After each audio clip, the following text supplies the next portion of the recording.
আচ্ছা, এখান থেকে দেখেন, এখান থেকে আপনাদের যে কোডটা আছে, এইটা, এই কোডটার মধ্যে রিয়াক্ট নেটিভের চারটা কনসেপ্টই আছে। চারটা কনসেপ্ট কি কি ছিল? কম্পোনেন্ট, জেএসএক্স, প্রপস, আর একটা হচ্ছে কি স্টেট, তাই না? এখানে চারটা কনসেপ্টই আছে। এখান থেকে এই যে উপরের যে ইম্পোর্ট জিনিসগুলো, ইম্পোর্টগুলো আমরা আগে আগে আমি কি বলছিলাম, এটা হচ্ছে জাভাস্ক্রিপ্টের কোড, আগে বলছিলাম। এখান থেকে আমার মেইন যে কম্পোনেন্টটা, আচ্ছা এটা না, এটা তো অন্যটা ওপেন হয়েছে।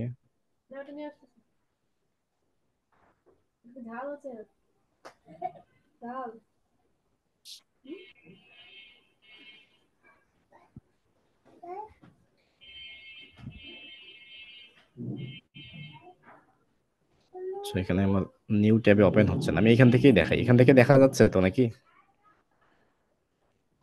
এখান থেকে দেখা যাচ্ছে ঠিক মতো এই কোডটা? স্যার একটু জুম করলে ভালো হতো। জুম করলে ভালো হতো। জুম করলে এখানে আমি নতুন ট্যাবে ওপেন করতেছি, কিন্তু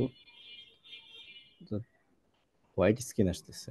আবার রিফ্রেশ দিলে অন্য একটা কোড চলে যাচ্ছে। আচ্ছা, আমি এখান থেকে কোডটা কপি করি।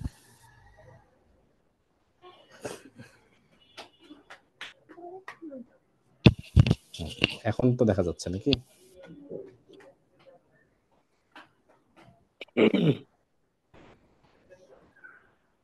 দেখা যাচ্ছে না এখন? জি স্যার। জি স্যার। আচ্ছা, এইখান থেকে আমার আমি বলছিলাম কি, কম্পোনেন্ট হচ্ছে একটা ফাংশন। এখানে ফাংশন কোনটা? জাভাস্ক্রিপ্ট, এটা একটা জাভাস্ক্রিপ্টের কোড, তাই না? কারণ অ্যাপ ডট জেএস লেখা আছে, মানে এটা একটা জাভাস্ক্রিপ্টের কোড। এখানে ফাংশন কোনটা? ক্যাট, যেটা সেটা একটা ফাংশন, তাই না? এটা কিন্তু অ্যারো ফাংশন, অ্যারো ফাংশন না? এবং এই ফাংশনের প্যারামিটার কি? প্রপস। প্রপসটা হচ্ছে তার প্যারামিটার। এটা একটা ফাংশন, আর একটা ফাংশন হচ্ছে কি ক্যাফে। এখন একটা ফাংশন কখন কম্পোনেন্ট হবে? যখন ওই ফাংশনটা একটা জেএসএক্স জাভাস্ক্রিপ্ট এক্সটেনশন রিটার্ন করবে, তখন আমরা ওই ফাংশনটাকে বলবো কম্পোনেন্ট। এখানে দুটো ফাংশনের মধ্যে কোনটা জেএসএক্স রিটার্ন করতেছে? ক্যাট আর ক্যাফের মধ্যে কোনটা জেএসএক্স রিটার্ন করতেছে? স্যার দুইটাই ক্যাট। জেএসএক্স রিটার্ন করতেছে, দুইটাই। ক্যাটও জি স্যার, জেএসএক্স দুইটাই রিটার্ন দুইটাই। করতেছে, আবার ক্যাফেও হচ্ছে জেএসএক্স এটা রিটার্ন এমটি করতেছে। ট্যাগ। এখানে হচ্ছে একটা এমটি ট্যাগ আছে, চাইলে আমরা এখানে, আমি বলছিলাম একটা প্যারেন্ট ট্যাগ অবশ্যই একটা থাকতে হবে, তাই না? আমি চাইলে এখানে একটা এমটি ট্যাগের মতো একটা কি ট্যাগ দেওয়া যেতে পারে, যেমন আমরা এইচটিএমএল এ বসাই ডিপ ট্যাগ বসাই না? এখানে কি বলা হয় এটাকে? ভিউ, তাই না? আমি একটা ভিউ দিয়ে দিতে পারি, ভিউ দিলেও আমার আউটপুটের কোনো চেঞ্জ আসবে না, যা আছে তাই আসবে। ঠিক আছে? এখন এখান থেকে আমি যদি এই তাহলে আমার, আমি বললাম কি, কম্পোনেন্ট, কম্পোনেন্ট কোনটা? এই ক্যাট একটা কম্পোনেন্ট, ক্যাফে আর একটা কম্পোনেন্ট। এগুলো হচ্ছে আমার নেটিভ কম্পোনেন্ট বা ইউজার ডিফাইন্ড কম্পোনেন্ট। ইউজার যে জিনিসগুলো কম্পোনেন্ট বানায়, কম্পোনেন্ট হচ্ছে দুই প্রকারের হয়, একটা হচ্ছে কোর কম্পোনেন্ট আর একটা নেটিভ কম্পোনেন্ট। কোর কম্পোনেন্ট কোনগুলো? যেগুলো আমরা রিয়াক্ট নেটিভ থেকে ইম্পোর্ট করে ইউজ করতেছি, যেমন এখানে কি আছে, বাটন, টেক্সট, ভিউ, এগুলোকে বলা হয় কোর কম্পোনেন্ট। এগুলো আমরা শুধুমাত্র, আমরা কিন্তু এগুলো বানাইনি, শুধুমাত্র ইম্পোর্ট করে এগুলো জাস্ট ইউজ করা হচ্ছে। আর নেটিভ কম্পোনেন্ট বা ইউজার ডিফাইন্ড কম্পোনেন্ট কোনটা? এই যে ক্যাট, এই কম্পোনেন্টটা আমরা বানাইছি, এই কম্পোনেন্টটাকে বলা হচ্ছে ইউজার ডিফাইন্ড কম্পোনেন্ট। আবার ক্যাফে, এটা হইতে পারে। ঠিক আছে? একটা ফাইলের মধ্যে একটা কম্পোনেন্ট আছে যেটা আমার এক্সপোর্ট ডিফল্ট হবে। এখানে এক্সপোর্ট ডিফল্ট কোনটা আছে? কোনটা আছে? ক্যাফে, তাই না? এই যে ক্যাফে, এই ক্যাফেটা সর্বপ্রথম এই ফাইল থেকে রান হবে। এই ক্যাফেটা যখন রান হবে, ক্যাফের ভিতরে আবার দেখেন ক্যাট নামে আর একটা কম্পোনেন্ট আছে, যে কম্পোনেন্টটা আমার উপরে আবার ডিক্লেয়ার করা আছে। এই কম্পোনেন্টটা কল করা হয়েছে। ঠিক আছে?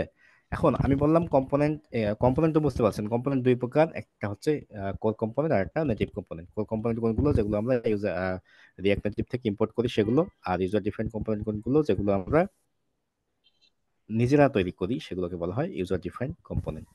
কম্পোনেন্ট হচ্ছে এক প্রকারের ফাংশন, যে আমরা নর্মালি ফাংশন, যেমন ক্যাট ফাংশনটা আছে, ক্যাট ফাংশনটা যদি কল করতাম, তাহলে কল কল করার ক্ষেত্রে, ফাংশন কল করার ক্ষেত্রে আমরা কিভাবে কল করতাম? এইভাবে না, এইভাবে। এবং এটার কোনো প্যারামিটার যদি থাকতো, তাহলে আমি প্যারামিটারের মধ্যে ভ্যালু পাস করাইতাম, তাই না? ফাংশন তো আমরা এইভাবে কল করি, কিন্তু আমি এটা কম্পোনেন্ট কল করতেছি। কম্পোনেন্ট কল করার ক্ষেত্রে কিভাবে কল করি? এই যে ট্যাগের মতো করে আমরা একটা কম্পোনেন্টকে আমরা কল করি, ঠিক আছে? এখন এই ট্যাগের মতো করে কম্পোনেন্ট কল করতেছি। এখন প্রপস এর যে কনসেপ্টটা, সেই কনসেপ্টটা কি? একটা কম্পোনেন্ট থেকে আরেকটা কম্পোনেন্টে ভ্যালু পাস করানো।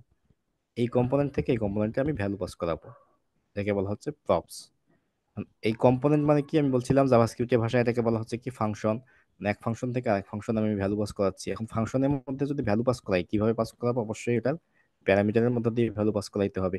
প্যারামিটারের মধ্যে, প্যারামিটার নাম কি? প্রপস। এখন এইখানে আমি ফাংশন তো কল করতেছি ট্যাগ আকারে, তাহলে ট্যাগের মধ্যে ভ্যালু পাস করাইতে গেলে এরকম প্রপার্টির মতো করে ভ্যালু পাস করাইতে হবে। যেমন নেম ইকুয়ালস টু মানকাস্ট্রাপ, আবার নেম ইকুয়ালস টু স্পট। এইটা যে ভ্যালুটা যাচ্ছে, এই ভ্যালুটার টাইপ হবে অবজেক্ট আকারে। এই প্রপস এর মধ্যে এইটা পুরাটাই অবজেক্ট আকারে থাকবে। তার মানে প্রপস ডট নেম যদি দেই তাহলে মানকাস্টার পাবো, আবার প্রপস ডট নেম পরের বার যখন কল করবে, যেহেতু দুইবার কল করা হয়েছে, পরের বার আসবে হচ্ছে কি স্পট। এবং এখানে যে প্রপস ডট নেম কল করা হয়েছে, এখানে প্রথমে আসবে কি মানকাস্টার, ওই যে আই এম মানকাস্টার, তারপরে আই এম হাংরি। ঠিক আছে, এটা হচ্ছে প্রপস এর কনসেপ্ট। আর স্টেট, এটা খুব ইম্পর্টেন্ট একটা কনসেপ্ট, অবশ্যই মনে রাখতে হবে। স্টেটের স্ট্রাকচার হচ্ছে এটা, অবশ্যই মনে রাখতে হবে। স্টেটের স্ট্রাকচার এটা। প্রথমে একটা অবশ্যই স্টেটের একটা ভেরিয়েবল, যেমন এর মধ্যে যে ভেরিয়েবল যেগুলো করতে করা হচ্ছে না, এই যে এর মধ্যে, এটাকে জাভাস্ক্রিপ্টের ভাষায় কি বলা হয়?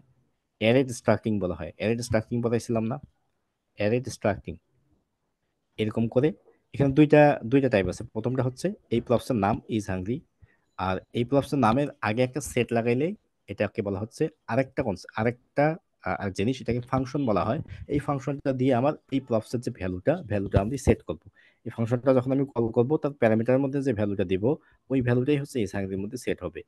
ইজ হাংরি এই যে স্টেটটা, এই স্টেটটার ইনিশিয়াল ভ্যালুটা হবে কি?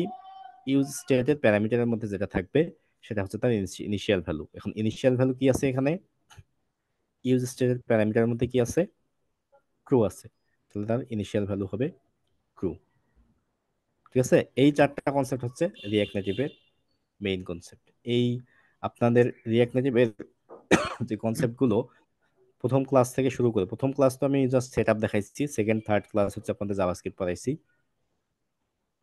তারপরের ক্লাস থেকে শুরু করে যেগুলো আমি দেখাই না কেন, প্রত্যেকটা ক্লাসে যে কোনো একটা ক্লাস যদি বুঝেন তাহলে হয়ে যাবে। যে কোনো একটা ক্লাস একই জিনিস আমি বারবার পড়াবো, ঠিক আছে? এখন এখন যদি আপনারা বাসায় যদি প্র্যাকটিস না করেন, তাহলে আমি যতই একই জিনিস পড়াই না কেন, এই এখন হয়তো বুঝবেন, একটু বুঝবেন 30%, 40%, 50%, তারপরে সব ভুলে যাবেন। বাসায় প্র্যাকটিস করতে হবে। এই জন্য আমি এক্সাম দিতে যাচ্ছিলাম। এখন এক্সামগুলো যদি আপনারা দিতে না চান, তাহলে বাসায় প্র্যাকটিস করবেন না, আবার আমি আর এনভায়রনমেন্টই পড়ে তো যাবো সেট পড়ে না। করতে পারতেছি না পিসিতে। এনভায়রনমেন্ট সেটআপ যদি না থাকে, আমি বলছি তো যে অনলাইনে অনলাইনে রান হচ্ছে না এখানে। এনভায়রনমেন্ট সেটআপ যদি না হয়, তাহলে অনলাইনে এইভাবে রান করাবেন। আর কাইন্ডলি এখানে আপনি লিঙ্কটা একটু দিবেন, অনলাইনের লিঙ্কটা। লিঙ্ক লিঙ্ক হচ্ছে আপনার যে কোনো কোড, আপনি এখান থেকে এই যে এই যে কোনো জায়গায় যে কোনো কোডের, এই যে এখানে একটা অ্যারো সাইন দেখতে পাচ্ছেন না? সার্কেলের, সরি রেক্টেঙ্গেলের মধ্যে একটা অ্যারো, জি স্যার। এইটাতে ক্লিক করলেই আপনার অনলাইন এডিটরে ওপেন হবে ওই কোডটা। ওই এডিটরে যখন ওপেন হবে, এখানে জাস্ট আপনি কোড চাইলেই চেঞ্জ করে লিখতে পারবেন। আচ্ছা। এটাই হচ্ছে এডিটর, ঠিক আছে? আচ্ছা, আর যদি সেটআপের সমস্যা হয় লোকাল সেটআপে, তাহলে আমাকে বলবেন। বললে তো আমি আপনাদের বলে দিই, যদি লোকাল সেটআপে যদি কোনো সমস্যা থাকে বা হয়। আর অনলাইনেরটাই পরীক্ষাতে দেখাইলে হবে না? পরীক্ষা তো অনলাইন অনলাইন। এডিটরে করতে পারেন, সমস্যা নেই। আমি যে কোড আচ্ছা দিব তাহলে। আপনাকে অবশ্যই কোড তো অবশ্যই হাতে লিখতে হবে, হাতে করতে হবে। আপনি গুগলে বা ইয়া থেকে আপনি পাবেনও না এরকম। আমি যে কোডগুলো দেবো, ওগুলো আপনি গুগলে সার্চ দিলেও পাবেন না, আপনাকে হাতেই লিখতে হবে, বুঝে বুঝে লিখতে হবে। ওকে। এখানে আপনি যে কোনো কিছু যদি আউটপুট দেখেন, চেঞ্জ করেন, আপনার পাশে এখানে আউটপুট আসবে, ঠিক আছে? আচ্ছা, আজকে আপনাদের যে যেটা পড়ানোর কথা সেটা বলছিলাম কি, ইমেজ আগে একটু দেখাই। ইমেজটা হচ্ছে যে স্ক্রল ভিউ এর মধ্যে একটা ইমেজটা আছে।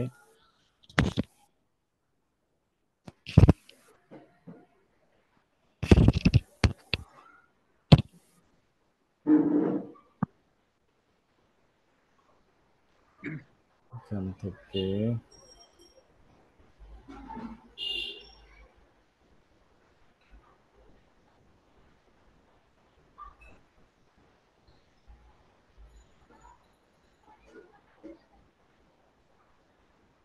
আচ্ছা, নর্মালি আমরা এইচটিএমএল এর মধ্যে যদি একটা ইমেজ শো করাইতে চাই কি লিখতে হয়, কোন ট্যাগ লিখতে হয়, মনে আছে কারো?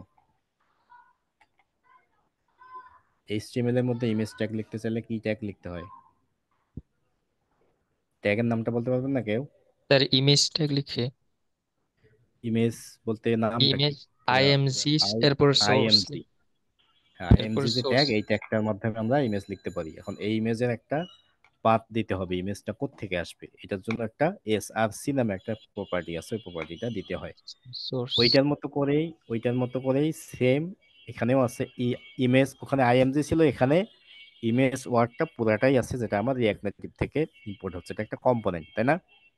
এই কম্পোনেন্টের মাধ্যমে আমরা ইমেজ শো করতে পারি। ওইখানে ছিল এসআরসি, আর এখানে কি আছে? সোর্স পুরাটাই আছে, পুরা যে ওয়ার্ডটা, পুরা ওয়ার্ডটাই আছে। ইকুয়াল টু দিয়ে আমার ওখানে কি স্ট্রিং ছিল, কিন্তু আমার এখানে স্ট্রিং না, এখানে আমার হচ্ছে অবজেক্ট আছে।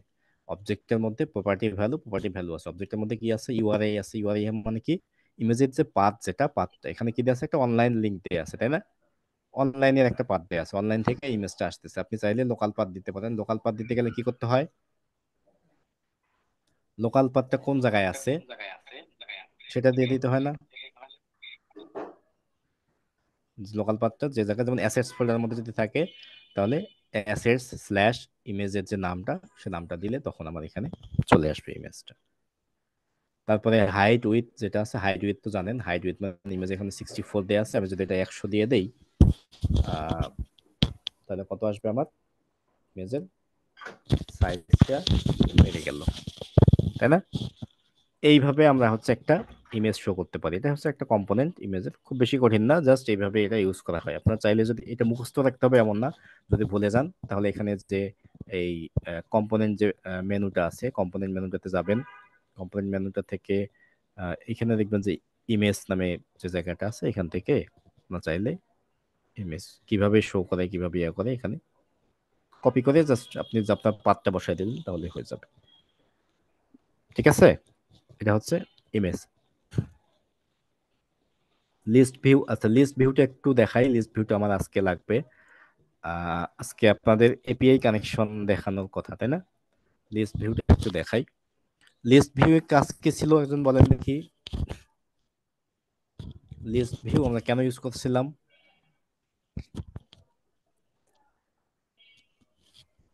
মনে নাই? লিস্ট ভিউ কেন ইউজ করছিলাম? লিস্ট ভিউ ইউজ করা হয়েছে লিস্ট আকারে কোনো ভ্যালু শো করানোর জন্য। যেমন এইচটিএমএল এ লিস্ট আকারে ভ্যালু শো করায় কোন ট্যাগ দিয়ে? ইউএল বা ওএল, এই ট্যাগ দিয়ে, তাই না? এইচটিএমএল এর মধ্যে।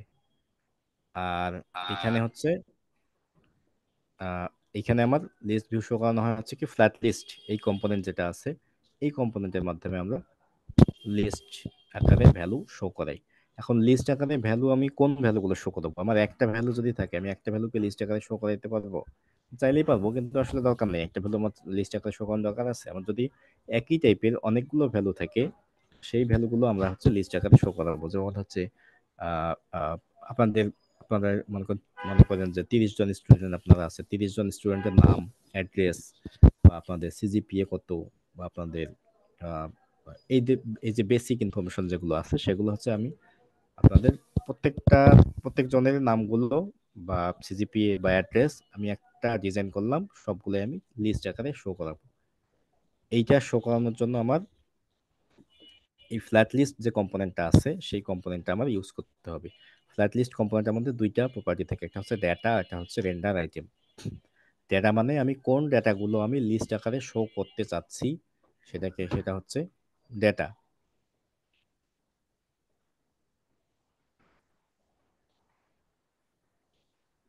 আচ্ছা, আমাদের জুম মিটিং 40 মিনিট হলে কেটে যায়, 10 মিনিট পরে কেটে যাবে। হ্যাঁ, কেটে গেলে সেম লিঙ্কে আবার জয়েন করবেন, অন্য লিঙ্ক যেতে হবে না। যে লিঙ্ক আছে ওই লিঙ্কেই আবার জয়েন করবেন। ঠিক আছে। আচ্ছা, আমি যেটা বলতেছিলাম, ডেটা, ডেটা আর একটা কি, রেন্ডার আইটেম। ডেটা মানে আমি কোন ডেটাগুলো আমি লিস্ট আকারে শো করতে চাচ্ছি। এই ডেটার আবার একটা স্ট্রাকচার আছে। স্ট্রাকচারটা কি, অ্যারে অফ অবজেক্ট। এখানে দেখেন প্রথমে, এই যে প্রথম যে সেকেন্ড ব্র্যাকেট দেয়া আছে সেটা হচ্ছে আমার একটা ভেরিয়েবল, রিঅ্যাক্ট নেটিভে কোনো ভেরিয়েবল প্রিন্ট করতে চাইলে আমার এই সেকেন্ড ব্র্যাকেটটা দিতে হয়। তারপরে যে থার্ড ব্র্যাকেট আছে, এইটাই হচ্ছে আমার স্ট্রাকচার। থার্ড ব্র্যাকেট মানে হচ্ছে অ্যারে, তারপর আবার সেকেন্ড ব্র্যাকেট আছে মানে অবজেক্ট, মানে অ্যারের ভিতরে অবজেক্ট। এই এই এই এরকম করে আমার ভ্যালুটা শো, ডেটাগুলো আমার রাখতে হবে। এই ডেটাগুলো এপিআই থেকে এই ফরম্যাটেই আসবে। যে কোনো এপিআই কল করেন না কেন, যদি কোনো এরকম হয়, ফরম্যাট হচ্ছে এটাই, অ্যারে অফ অবজেক্ট। এই ফরম্যাটেই আপনার এপিআই থেকে ডেটাগুলো আসবে। ওই ডেটাগুলো আপনার ডেটার মধ্যে রাখতে হবে। আর রেন্ডার আইটেম হচ্ছে প্রত্যেকটা আইটেমই একবার করে এই রেন্ডার আইটেম মেথডের মধ্য দিয়ে যাবে। ঠিক আছে। আইটেম, আইটেমের মধ্যে প্রথমবার কি যাবে, এটা। আইটেম ডট কি যদি দেই তাহলে আমি কি পাবো, এই যে নামটা সেটা পাবো। আবার পরের বার টেন পাবো, পরের বার ডমিনিক পাবো। এরকম করে এখানে দেয়া আছে টেক্সট আকারে। এখানে কিছু স্টাইল দেয়া আছে, স্টাইলটা হচ্ছে গত ক্লাসে মনে হয় বলছিলাম, স্টাইল এখানে দেয়া আছে। আর আইটেম ডট কি এখানে দেয়া আছে, দেখেন আইটেম ডট কি মানে কি, আমি যে নামটা পাচ্ছি এখানে আমার, এটা আমার অবজেক্ট। অবজেক্টের মধ্যে আমার আরো প্রপার্টি থাকতে পারে না, বা আরো ভ্যালু প্রপার্টি এরকম থাকতে পারে না। এরকম যদি আমি যদি দেই, মনে করেন যে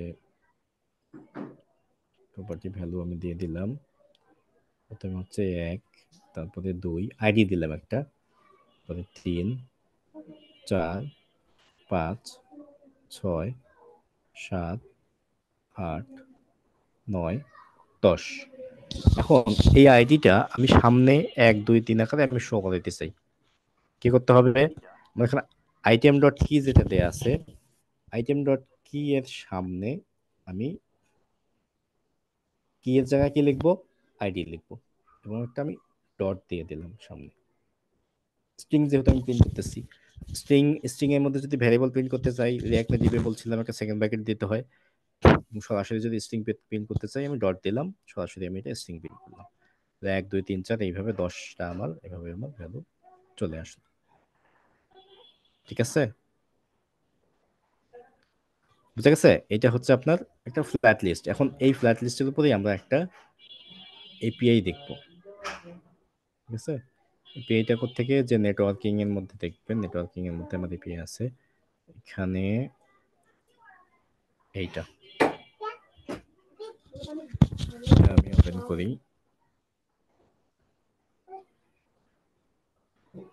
এপিআই জিনিসটা কি, এটা তো বুঝেন নাকি?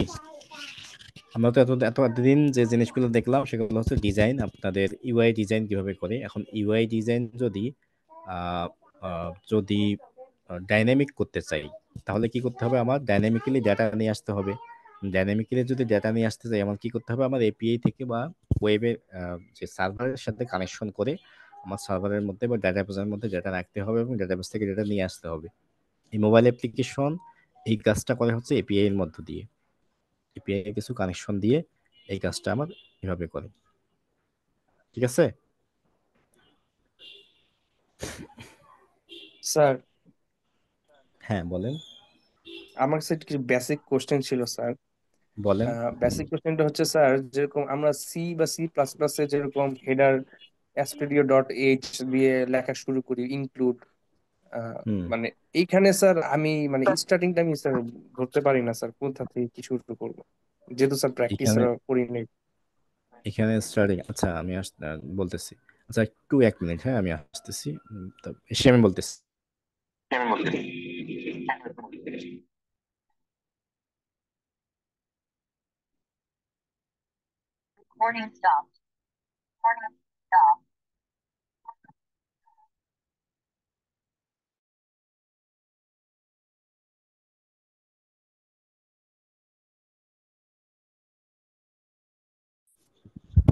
আচ্ছা, আপনার কোশ্চেনটা যেটা ছিল, কোশ্চেনটা হচ্ছে সি ল্যাঙ্গুয়েজে আপনার কোড লিখি, আমরা হচ্ছে কোড লিখি তাই না? স্ট্রাকচার আছে, যেমন হেডার এসটিডিআইও, এরকম একটা স্ট্রাকচার প্রিন্ট করতে চাইলে এরকম স্ট্রাকচার মেনটেন করে আমরা হচ্ছে কোড লিখি। এটা হচ্ছে আপনার ল্যাঙ্গুয়েজ ভেদে, এক একটা ল্যাঙ্গুয়েজের জন্য এক এক রকম করে কোড লেখা থাকে। এবং আপনি এই কাজটা যে করতে সি ল্যাঙ্গুয়েজে হচ্ছে আপনি অন্যান্য কাজগুলো করতে পারেন, কিন্তু আপনার প্র্যাকটিস করার জন্য সি ল্যাঙ্গুয়েজটা হচ্ছে বেস্ট। এবং আরো বেশ কিছু কাজ আছে যেগুলো হচ্ছে অ্যাডভান্স লেভেলের, যেমন আপনাদের কম্পাইলার, যে যে কম্পাইলারে কাজ করেন সেই কম্পাইলারটা বানানো, এটা সিঙ্গেল সি ল্যাঙ্গুয়েজ দিয়ে করা যায় এরকম। আমরা যে জিনিসটা শিখতেছি সেটা হচ্ছে আপনার অনলাইন থেকে ইউজারের ইন্টারাকশন দিয়ে মোবাইল অ্যাপ তৈরি করা। এই জিনিসটা এরকম, যেমন আমার এইখান থেকে আমি আমি প্রথম প্রথম ক্লাসে কিন্তু এই জিনিসগুলো, বেসিক জিনিসগুলো আমি বুঝাইছিলাম এটা আসলে কি কি জন্য। আমাদের সি ল্যাঙ্গুয়েজটা হচ্ছে compile based language. Compile based language হচ্ছে আপনার পুরা কোডটাই কম্পাইল হয়ে আমার রান হয়। আর এই কোডটা হচ্ছে scripting language, line by line code execute হয়ে কোডটা রান হয়। আর এইখানে যে প্রজেক্টিভ স্ট্রাকচার আমি বুঝাইছিলাম, এই প্রজেক্টটা ক্রিয়েট করে কিভাবে, এটা বলছিলাম মনে আছে না? ক্রিয়েট করার একটা কমান্ড আছে না, ওই কমান্ডটা দিয়ে প্রজেক্টটা ক্রিয়েট হয়। প্রজেক্টটা ক্রিয়েট হলে আমার এই যে ফাইলগুলো আছে লেফট সাইডে দেখেন, এই ফাইলগুলো অটোমেটিক্যালি ক্রিয়েট হয়।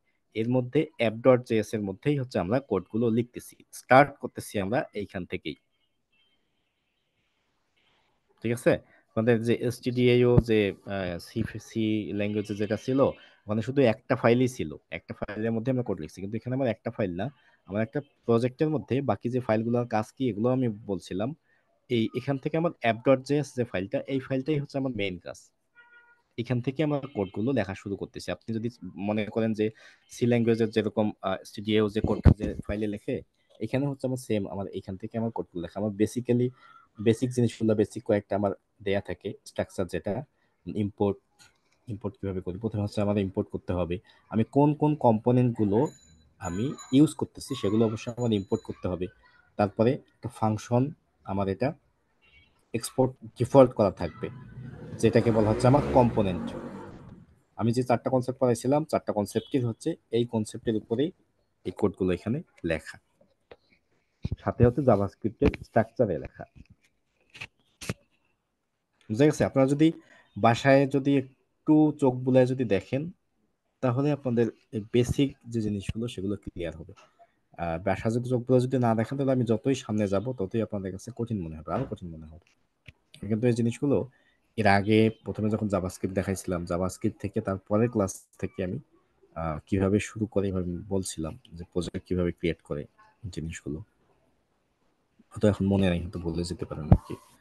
এখন আমি যে এই যে স্ট্রাকচারটা আছে, সবগুলো কোডের ক্ষেত্রেই আপনি যেটাই করেন না কেন, সবগুলো কোডের ক্ষেত্রে আপনার সেম স্ট্রাকচার, এই স্ট্রাকচারই থাকবে। ঠিক আছে? অন্য কোনো জি স্যার, স্ট্রাকচার। অনলাইনে স্যার যখন আমি এটা ওপেন করলাম এই কোডটাই শো করতেছে। তো স্যার যদি কোশ্চেন যদি আসে স্যার, মানে তখন আমি মানে কোন পার্ট দিয়ে স্টার্ট করব? কোশ্চেন যেরকম, এই জন্য তো বলছিলাম একটা এক্সাম দেন তাহলে বুঝতে পারবেন। যেমন যেমন এইখান থেকে আমি যদি বলি, এইখান থেকে আমি এর আগেরটা দেখাই আগে, দাঁড়ান। এর আগেরটা কোথায় ছিল যেন? লিস্ট ভিউ, ফ্ল্যাট লিস্ট,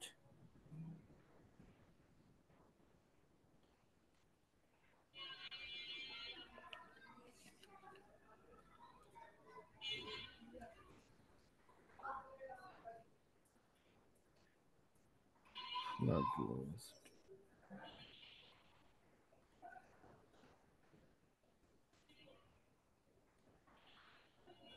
হচ্ছে লিস্ট ভিউ। হ্যাঁ, এখান থেকে মনে করেন যে আমার একটা কোশ্চেন, মনে করেন যে আপনাদের একটা কোশ্চেন দিছি। হ্যাঁ, কোশ্চেনটা কিরকম হবে, মনে করেন এই জিনিসটা আমি পড়াইলাম, এখান থেকে আমি দেখাইলাম যে আপনাদের লিস্ট ভিউর মধ্যে এই ডেটাটা আছে। এখন এই ডেটাটা দিয়ে বললাম যে এই ডেটা দিয়ে একটা আমার লিস্ট ভিউ বানিয়ে দেন। এই ডেটাটা আমি চেঞ্জ করে দিলাম, কি এর জায়গায় আমি অন্য কিছু দিলাম, কি এর জায়গায় দিলাম নেম। তারপরে এখানে কমা দিয়ে প্রথমে হয়তো ফার্স্ট নেম দিলাম, তারপর হয়তো লাস্ট নেম দিলাম, তারপর হয়তো মিডিল নেম দিতে পারি, তারপরে অ্যাড্রেস দিতে পারি। বললাম যে অ্যাড্রেস এবং নেম গুলো আমাকে লিস্ট ভিউ আকারে শো করান, এরকম কোশ্চেন। বুঝা গেছে? সেম হচ্ছে